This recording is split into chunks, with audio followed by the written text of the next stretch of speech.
The beautiful thing about growth is you get to share it with others. Growth is shareable. That's the beautiful thing about growth. And it doesn't matter if it's here or there, but as you go, it's shareable here. Even if it's a small increment, it's shareable. And then as you grow bigger, it gets shareable more and more and more. That I get to share my growth with others.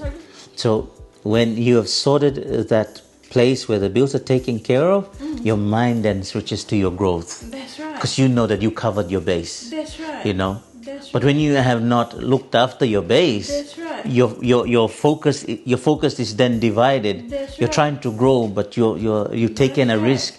You've allowed a hole in your base. You've allowed something that isn't settled, and while it's there, you can't grow because that thing is going to be a hindrance to your thinking process. That's another thing about growth, where the inside of you lets you know. It lets you know that you're on the right path. And that part of you, your inner man, becomes the observer and the one experiencing the pleasure of the moment. The adrenaline or it stirs up within you the hope of tomorrow. Hope of that knowing that growth has already begun. And that part of you has this a certain level of assurance that, and it also knows that you are growing. When you have that kind of internal conversation, you're growing. You can say, oh that's what I feel. I'm growing because you yourself know you. Then that's when others start to see it too. And they might not initially see the initial stages, but gradual growth becomes visible growth. Because growth gets bigger. The purpose of growth is to grow. Whatever the intended purpose of the tree is, that's what it's going to do. From a seed to a tree. Whatever the intended purpose of the seed of investment you plant, it's supposed to produce the tree or the outcome, the fruit of that. With every guided thought, there's application. There's joy. You celebrate every guided thought and every step with that guided thought. You enjoy the momentum because some days it'll be fast, some days it'll be slow. There's a reason for those days where it is slow. That people, no, I just want it fast. That's all right too, you know. But I think the wisdom in why there is a slow period or a time when one of those days just needs you to rest, where you need to recuperate, where you need to just not do anything. Those are days of growth too. A day of rest in itself is a day of rejuvenation, but it's also added value to your growth. Nothing is taken away. That's the good thing about growth. That's another characteristic of growth. Nothing is ever taken away from you. When there is already an intention, you've already given growth an assignment. You've given your seed an assignment. You've given purpose an assignment. Your investment an assignment. Nothing is taken away because that's the posture. That's your direction. That's where you're going. You know, 2 fish and the 5 loaves. Jesus multiplied the 2 fish and the 5 loaves because the person who originally owned that 2 fish and the 5 loaves, they had something in their hands to work with. That's right. And when they presented it, they came to Jesus. They came to the opportunity, let's put it there. They came to the doorway of their decision. And here it is. I'm going to jump into that. I'm going to invest. I'm going to let it grow. And I'm going to buy that asset. And an asset is like that. As soon as I buy it, the expectation is that asset will multiply my results, multiply my output. Or what I was producing was this much, but after I bought that asset, I produced this much. You had a small oven that could bake, if you're a baker, you had a small oven that could bake 30 buns. And you decided you needed to upgrade, so you went and bought a commercial-sized one that could bake 200 in one go. Now your output has gone bigger because you bought an asset that can produce at that level. The growth factor depends upon the opportunity, but that opportunity depends upon the asset that creates it. The asset that's that's put in place to allow for that growth to come, And most people right now, they're sitting, they have 2 fish and 5 loaves in their hands. Meaning they have something, an opportunity, they have an idea, they have a resource they haven't tapped into, and they have to now pull it out. Or they have something old, and that old thing is keeping them stuck in yesterday. And some people can be hoarders of dead assets that no longer are assets but are liabilities. They're still hoarding those things. And they have to get rid of them, get them out of the house. For some people, it's literally you have to clean out your house of all the things that don't work for you, to the point that the principle of space, if something is here and it's filled that space, then it's filled that space. And if it's an old thing, I can't put a new thing while that old thing is filling that space. And as soon as I remove the old thing, then I'm giving that space opportunity for something new. In the same way too, when a new thing wants to come into my life, and I'm really trying to get it, but it's not coming, maybe because there's an old thing in the way.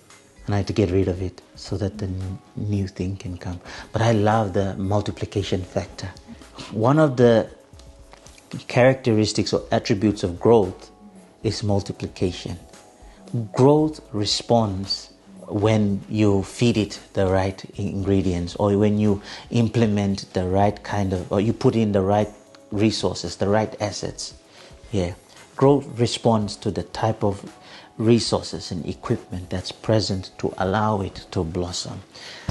And most people are sitting on a wealth of assets, wealth of resources, their hands and their feet, their ideas, their ability to speak or sing or whatever it is that they haven't really brushed up. They might have been using it, but not in an intentional way. So then growth responds to intention, responds to a determinant, something within us that says this is the way you're going to go and this is the outcome you're going to get. When the person brought the 2 fish and the 5 loaves, they probably in their mind thought, what is Jesus going to do? An idea that Jesus might multiply the fish, and we don't know. It's not said in the Bible. We know that Jesus had the intent already. Jesus knew what he was going to do with the 2 fish and the 5 loaves. When it came into his hands, it multiplied. Opportunity recognized in your spirit becomes a resource multiplied, becomes for you an asset multiplied, becomes for you growth multiplied, but opportunity recognized within you. You tapped into an opportunity because you recognized its possibility. You recognized the level, the probable level of how much it will grow. You didn't take a risk. We have to think of risk, the level at which we're able to sustain our growth. If I think that I can't jump there yet, I don't jump there yet until I have prepared myself a certain level of resources that can allow me to make that jump. I think also that people who are intentional about growth, they tend to be very productive, very specific with their growth too. I mean, their growth is deliberate, so you can see signs of it. People who are not deliberate about their growth, they'll always be coming in, how's life going? Oh yeah, this is happening again. They're like that, in their thinking, they're like that. And wondering, when are you going to come away from that thought? Because it's probably because they hadn't sorted out their base yet. They have no room in their mind. Jesus was talking about the seed that got choked. It couldn't bear fruit. That's that. They're choked with the worries and the concerns of this world. They're choked with the yesterday's issues, the liabilities that are not allowing them to grow. We talked about the Hebrew scripture of weights and witnesses, Therefore you have a cloud of witnesses. You already have a cloud of witnesses that recognize your growth. But then there's also a crowd of weights wanting you to still hang with them. They're sulking to you and hoping that you would respond to their desire for you to stay and be parked in that same spot. Come, entertain us one more day, they say. And one more day of delay towards your growth. Is growth delayed? Is the outcome delayed? A day to start. A day to start should be a day to start. But a day delayed is a day without any benefit, And the result, the resolve, doesn't start when you reach your end. The resolve starts when you start inside of you going, I decide my end now. And then you go in that direction. But the cloud of witnesses, they're witnessing. The beautiful part of growth is you get to share it, but you get to share it with a cloud of witnesses who celebrate your growth, who entertain the goodness of the blessing of that growth, who love what's happening around you. Most of those people are definitely not related to you. You will have relatives, of course. You'll have your family members, of course. But you're going to have a crowd of individuals that just fit your music. They just play to your melody. Not in that bad way. What I mean is that the rhythm you're playing is good enough for them to dance along with. The sound is so good that they can't resist dancing to it. That's what growth looks like. Growth is like a song that is so good a person listening to it can't resist but dance to it. That's so beautiful. The beauty of that growth is expressed in such a way. It's like a flower that blossoms. A person walking by it can't help admire it. And when your growth blossoms, people are like, oh, there's something good going there. Something wonderful is happening there. You have to be interested in your growth. You have to be interested in your world. If it means something to you, then that's all you need. Say, if someone comes and says whatever, and you listen to them, well, you've chosen to listen to them. But if your growth means something to you, then you have to take interest in it. You have to put your effort into it. And I think that mentors play a really crucial role to speed up the process. They play a really crucial role in guiding the boundaries of that process. They somehow put a buffer. There's this cushion where you can lean into that wisdom and know that what you're doing is safe. Because when you make that step, you know it's safe. It's guaranteed. The blessing of mentorship always aligns with growth, always align with increase, always align with good outcomes, Because when the kingdom flows, it must produce its outcome. Hallelujah. It's not the question what is not in your hands. It's what is in your hands. What is your current ability? What is your current level of experience and skill? That's already good enough to start with. Then it goes from the process of refining and brushing by the knowledge, the new knowledge you acquire to increase it. Yeah.